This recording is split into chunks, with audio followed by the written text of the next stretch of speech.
my friends. Chris Marcus here with you for the StockPulse Network on October 10th, 2018. And I'm excited to have a friend and special guest here today is Maurice Jackson from Proven and Probable. Maurice does a lot of great research over on his site there, digging into the metals, the miners, and really helping it to explain the role of money, why there's all this talk about gold and silver, because I think that gets lost easily these days. So excited to have Maurice on the Stock Pulse show. How are you doing today, my friend? I'm doing well, sir. Thank you for having me again. Yeah, well, it's great to have you on, especially today. We've just seen the Dow Jones drop 800 points. You know, whether to say we've reached the popping of these bubbles, perhaps that's premature, although certainly, at least from my perspective, wouldn't be surprising given the geopolitical developments, the way the bubbles dragged on, and certainly with the Federal Reserve raising interest rates and other foreign creditors walking away from the auction. Certainly at least plausible to me that we could be approaching when things start to get rocky. So again, it's great to have you on, Maurice, and love to hear what you're thinking, and you can take it from there, my friend.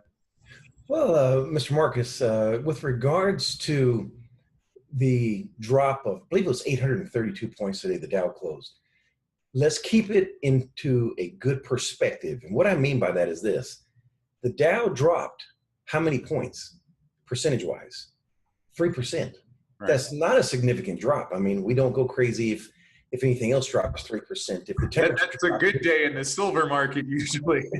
Right. So keep it into perspective. But I would like to caution with a note here that I fervently believe that the Dow is overpriced. If you look at the Dow to gold ratio, is above 21, I believe it was 21 and a half, which that number indicates to me that the Dow is overpriced in terms of ounces of gold. That's very important to understand because as investors and as speculators, we want to buy low and sell high.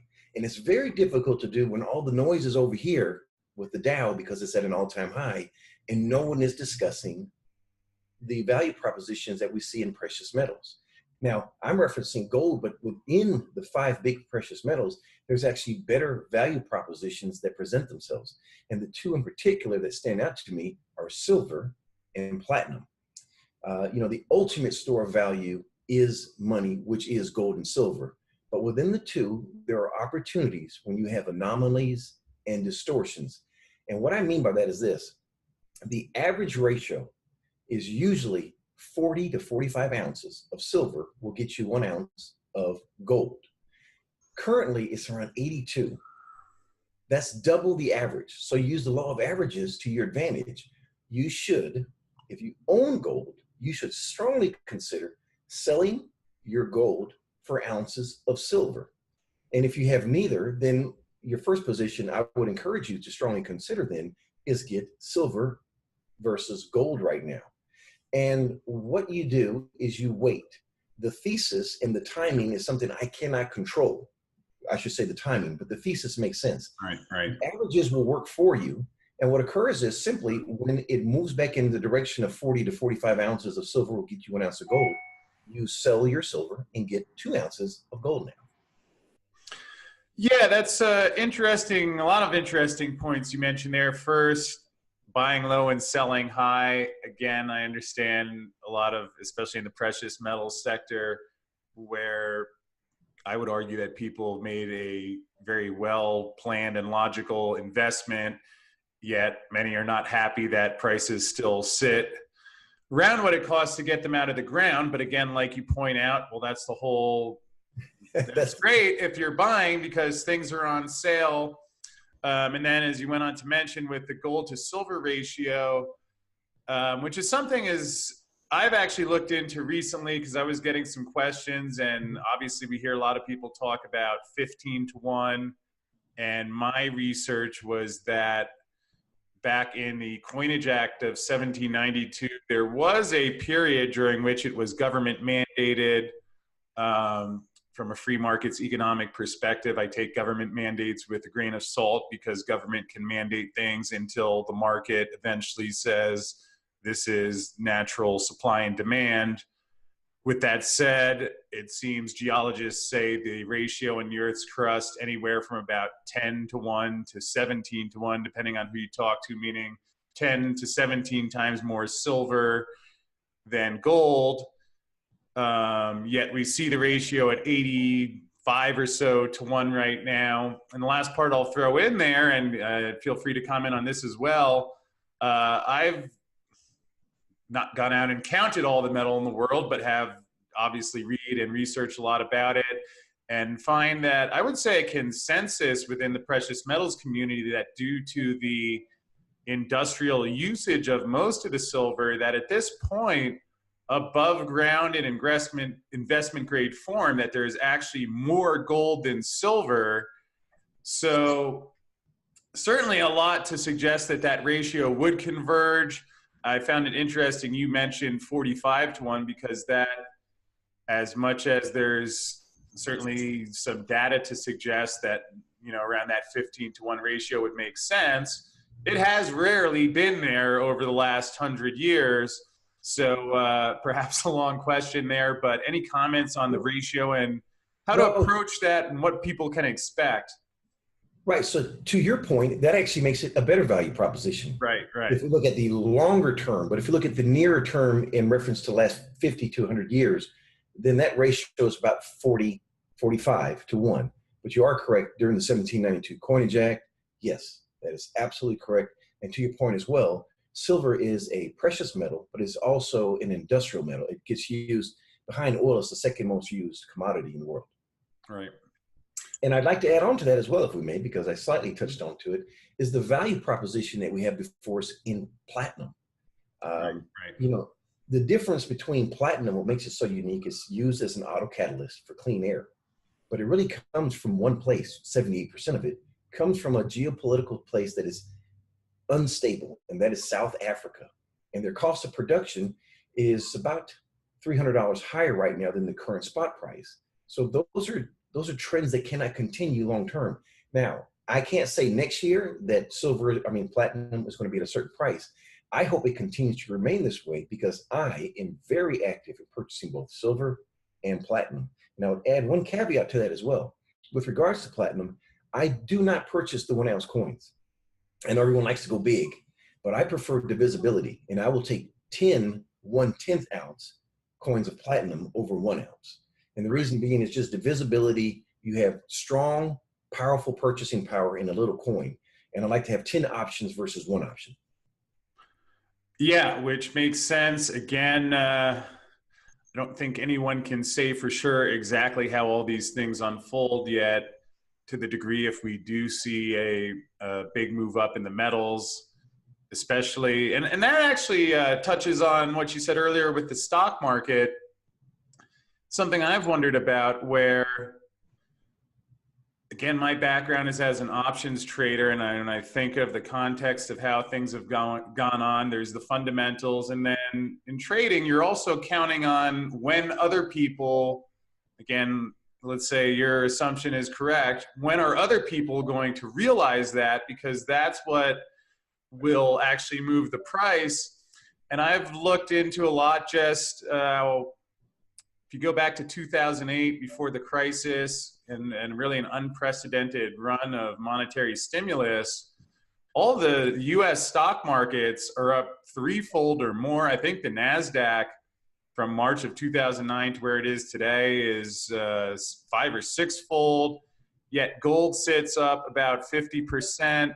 And silver, depending on which day from 2008 you measure it against, is even down since then.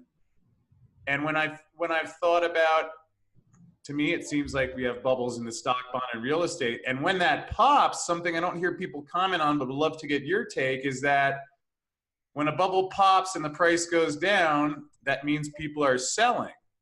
So now you have, if we reach a point, whether that's today's the beginning or maybe a marker of that or not, but whenever you reach a point where a lot of that money flows out, it gets reallocated somewhere.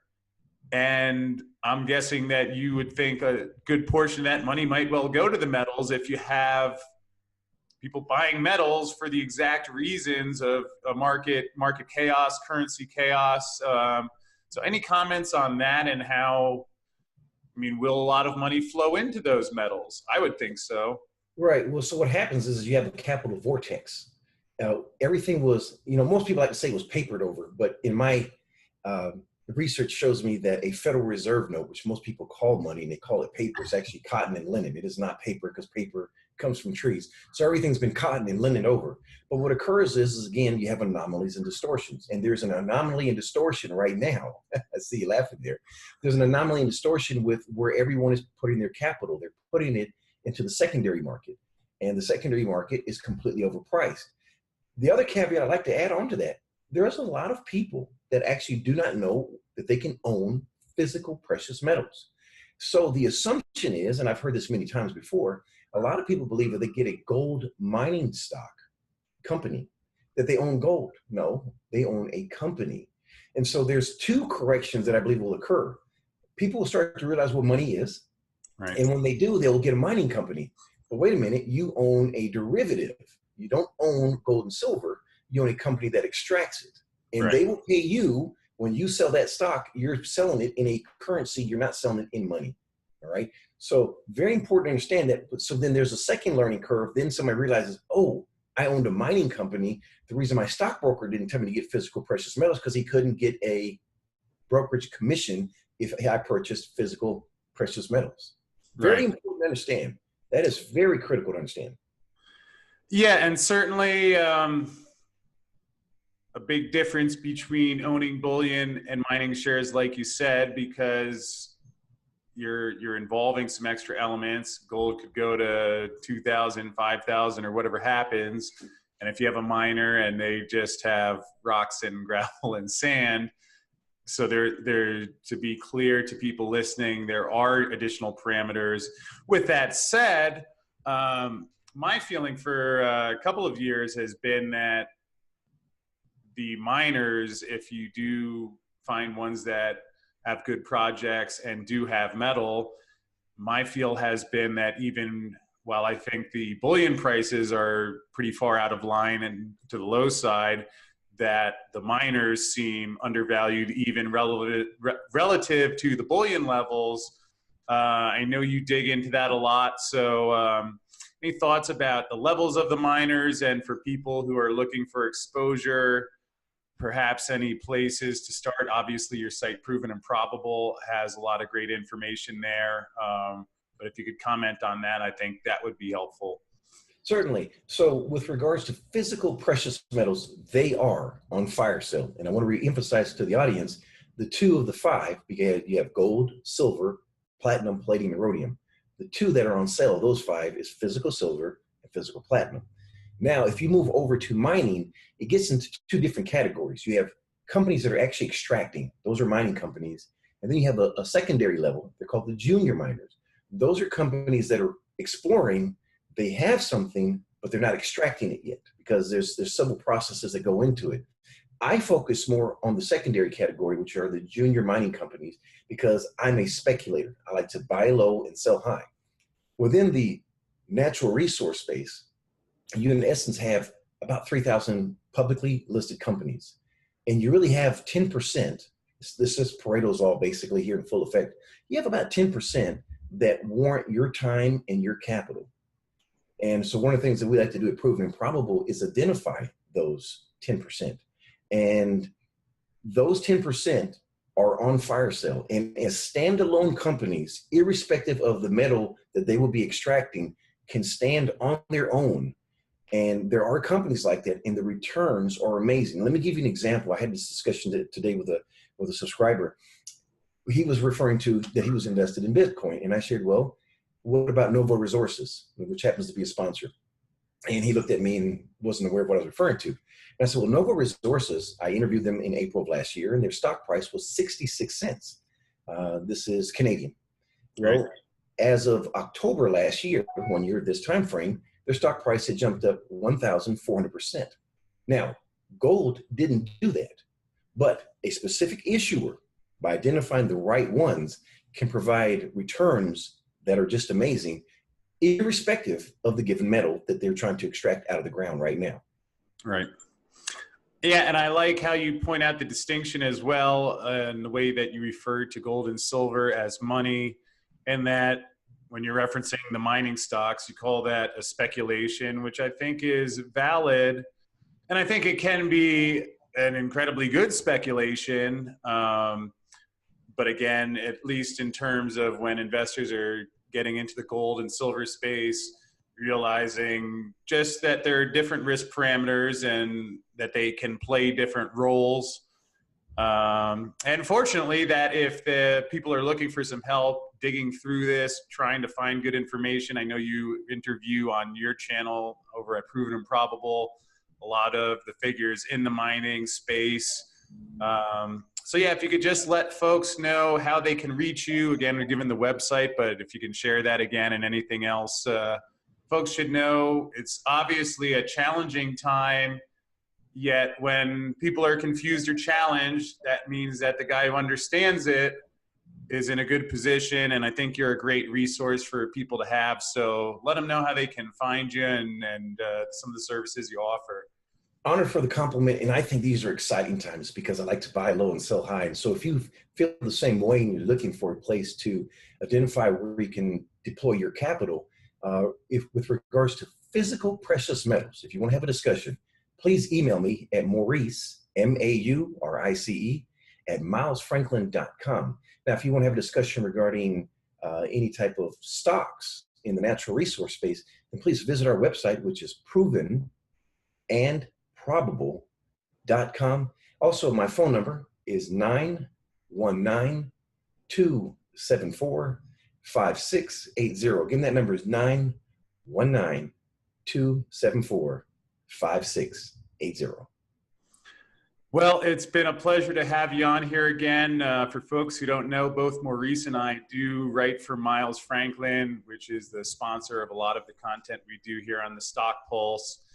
And certainly, if you are concerned about all of the cotton and linen that the Federal Reserve is spewing out there, when I don't know if they saw it on screen before, but that was what had me giggling. I'm going to continue using that. I like that one, and I love having my friend Maurice on here. It's great to see you again. Thanks for joining us. And folks, you know how to find him. So, Maurice, we'll have you on again soon, and thanks again. All the best to you, sir. Thank you again for the opportunity. All right, buddy. Talk to you soon.